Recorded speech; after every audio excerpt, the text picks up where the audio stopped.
अब आपको बताएं कि जुल्म और बर्बरियत के इंतहा। पीर महल में जालिम शख्स ने सरियों के वार से भैंस की 2 टांगें तोड़ दी। वाक़े की फुटेज भी मंजर आम पर आ गई है। इसी पर मजीद तफसीलात जानने के लिए मकसूद शनावर हमारे साथ लाइन पर मौजूद हैं। मकसूद शनावर, बताइएगा पुलिस की जानिब से क्या कार्रवाई की गई?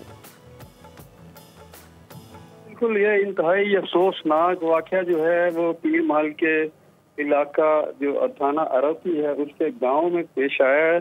इसमें जो है वो तनाज़ा ये था कि भैंस जो है वो बच्चे से भागकर किसी साथी करीबी मतलब खेत में चली गई, जमींदार के खेत में। तो उसको रंज था इस बात पे कि वो भैंस जो है वो हमारे खेत में क्यों आई। तो उन्होंने जो है वो सबलों की मदद से, लोहे के रॉड की मदद से जो है वो भैंस के ऊपर तशद्दुद करते हुए उसकी जो सामने वाली दोनों टांगे हैं वो तोड़ दी।